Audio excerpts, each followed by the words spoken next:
자, 안녕하십니까. 하이퍼랩입니다. 자, 이번 시간에는 2026학년도 성공재수 프로그램에 대해서 설명을 좀 드리도록 하겠습니다.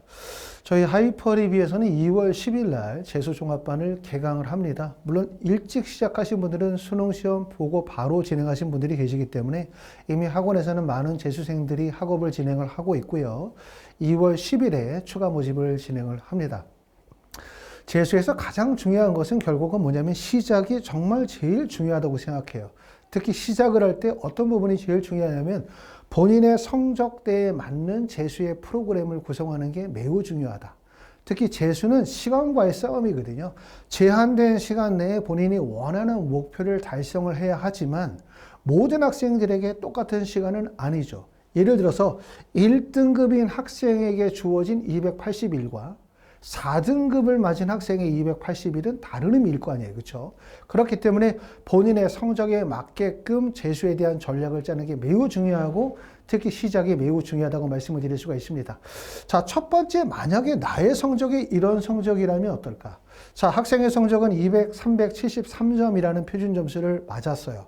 하지만 이 학생은 좀 안타깝게도 수학 성적과 영어 성적은 좋죠. 1등급을 맞았지만 국어가 3등급을 맞고 탐구가 3등급을 맞다 보니까 사실상 지원 대학을 하게 되어질 때, 대학을 결정하게 되어질 때 상위권 대학의 진입이 어려워질 수밖에 없고, 또 자연계에서 원서를 쓴다면 당연히 자연계는 수학과 탐구의 성적의 반영 비율이 높지만 수학은 잘 봤지만 탐구의 반영 비율이 낮다 보니까, 탐구의 점수가 낮다 보니까 원서 지원할 때 매우 불리할 수밖에 없어요. 만약에 이런 학생들이 재수를 한다면 첫 번째 목표 대학은 서울대나 연세대, 고려대학교, 좀 더 높게 접으면 약대까지도 목표 지점을 잡게 될 것 같고, 공부에서 가장 비중을 두어 진행할 것은 바로 언어와 탐구의 비중이 클 수밖에 없을 것 같습니다. 특히 언어 영역은 올해는 국어가 좀 쉬웠지만 내년도는 올해보다 국어가 당연히 어려워지겠죠. 올해보다 더 쉬워지는 국어는 있을 수가 없을 테니까.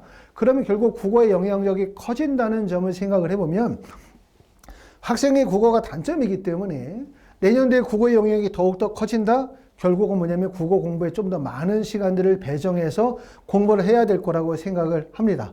자, 예를 들어서 표준 점수가 356점 정도를 맞았다. 356점 정도라고 하면 올해 기준으로 보면 인서울을 할 수 있는 정도의 수준이지만 서울권에서 상위권 대학에 진입은 사실상 어렵겠죠. 이 정도의 성적을 가지고 있는 학생들이 목표를 잡는다? 그럼 높게 잡으면 연세대나 고려대가 목표가 될 거고, 그거보다 조금 더 낮춘다면 성균관대나 한양대 정도를 목표 지점에 잡아서 공부를 하게 되어질 텐데, 이 학생의 문제점은 뭐냐면 국어나 수학이나 영어나 탐구 전체적으로 공부의 성적이 낮다는 점이에요. 그렇죠? 그렇기 때문에 학습의 부담이 누구보다도 많은 학습의 부담을 가지고 있다. 하지만 이 학생이 지금 화학이나 지구과학을 선택을 했기 때문에 결국 자연계열로 목표를 삼다면 공부의 비중은 어디에 있을 수밖에 없다? 국어와 수학의 비중이 클 수밖에 없어요. 더군다나 이런 성적대에서는 학기 초기에 국수를 반드시 잡아야 돼요. 꼭 아셔야 되는 점은 성적이 낮다? 그럼 모든 과목을 균일하게 공부를 해가지고는 성적을 끌어올릴 수가 없어요. 결국은 이렇게 성적이 높지 않은 경우에서는 가장 비중이 큰 수학과 국어에 좀 더 공부의 비중을 많이 둬서 2월, 3월, 4월 달 내에 국수의 성적을 빨리 끌어올리고, 그러고 난 다음에 이후에 영어나 탐구의 공부를 통해서 전체적인 밸런스를 균형을 2등급이나 1등급과에서 균형을 유지하는 공부가 매우 중요하기 때문에 결국은 1등급이나 성적이 높은 학생의 공부의 방법과는 다르다는 거죠. 결국은 성적이 낮을수록 초기 과정이 매우 중요해요. 학생들 중에서는 실제 이와 같은 비슷한 성적을 가지고 있는 학생들이겠죠. 350점이나 360점이거나 340, 330 정도의 성적을 가지고 있는 학생들이 꼭 명심할 거는 뭐냐면 공부 적당히 해서 성적 오르지 않는다. 다시 말하면 재수종합반이나 기숙학원 가서 적당히 공부해서 성적이 오르는 게 아니라 이렇게 성적이 낮을 때는 초기 과정에서 특히 주요 과목이라고 할 수 있는 국수에 좀 더 많은 시간을 배정해서 집중적으로 공부를 해야 돼요. 성적을 끌어올리려면 그만큼 많은 시간의 자기주도 학습, 그리고 자신에게 맞는 수업이 적절하게 배정이 되어야 성적을 끌어올릴 수가 있을 겁니다. 다음으로 성적이 339점대다라고 하면 사실상 이 성적대를 맞은 학생이 정말 많죠. 하지만 이 성적을 맞은 학생들은 서울이나 경기권의 대학의 진입이 사실상 대부분 다 어려워요. 결국은 충남이나 충북 쪽으로 지방으로 가야만 되는 상황이기 때문에 이런 학생들이 가지고 있는 목표의 지점은 아마도 제 생각으로는 중앙대나 건국대 정도를 목표 지점을 잡고 아무리 안 돼도 인서울 정도는 하자의 목표가 돼야 되고 보시는 성적에서 등급이 최소한 2개의 등급씩은 올라야 되겠죠. 말씀드렸던 것처럼 성적이 균일하게 낮다고 해서 모든 과목을 균일하게 공부하면 절대는 안 됩니다. 제일 첫 번째는 수학과 국어에 많은 시간을 배정을 해야 돼요.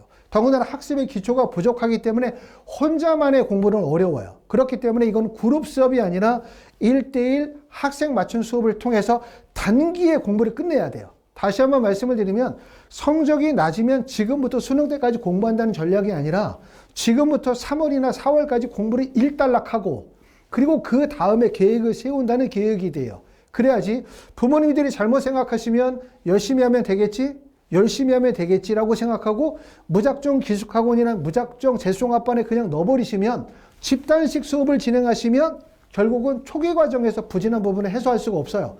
초기 과정에서 일단 빨리 성적을 끌어올려서 부진한 부분을 끌어올리고 그러고 난 다음에 성적이 어느 정도 오르면 6월 이후로 재수종합반을 선택하는 게 좋습니다. 이런 학생들은 초기에 재수종합반을 선택하시면 안 돼요. 초기에는 독학재수나 맞춤형 수업을 통해서 빨리 성적을 끌어올리고 성적이 어느 정도 안정이 되고 나면 6월 이후로 단과나 재수종합반을 선택해서 마지막 과정에 실전력을 강화하는 게 유리하다고 말씀을 드릴 수가 있을 것 같습니다. 자, 하이퍼립에서는 이와 관련해서 이렇게 3가지의 성공재수 프로그램을 진행하지만 저희 학원에서 진행하는 재수종합반의 특징은 뭐라고 말씀을 드릴 수 있냐면 첫 번째는 집단식 재수, 획일화 되어진 재수 프로그램들이 잘 안 맞는 학생들이죠. 잘 안 맞는 학생들은 어떤 학생들이 안 맞는 거냐면 전체적으로 성적이 좀 낮거나 아니면 과목별 불균형이 발생이 되어진 학생들이 잘 안 맞아요. 또는 성적이 매우 높은 학생들 중에서 이렇게 많은 양의 수업들보다는 자기주도 학습을 희망하시는 분들이 계시겠죠. 이런 학생들이 좀 잘 맞고 그 다음에 작년에 재수학원에서 실패한 3수생이거나 4수생 이런 학생들이 저희 학원에 잘 맞는 프로그램이라고 말씀을 드릴 수가 있을 것 같습니다. 학원에서 진행하는 재수 프로그램은 3가지 방법이 있어요. 독학재수 프로그램, 두 번째는 취약과목 독학재수 프로그램, 세 번째는 성공재수 프로그램이라고 합니다. 결국은 뭐냐면 학생 맞춤 재수 프로그램을 통해서 학생에게 최적화되어진 재수 프로그램들을 운영한다. 이렇게 말씀을 드릴 수가 있을 것 같습니다. 자, 저희 하이퍼립에서는 2월 10일 날 재수종합반을 개강하도록 합니다. 이와 관해서 궁금하신 분들은 하이퍼립에 연락 주시고 또 직접 방문했으면 저와 상담하시고 또 학원의 시설도 돌아보시면서 어떻게 재수를 하면 성공할 수 있을지 상담드리도록 하겠습니다. 감사합니다.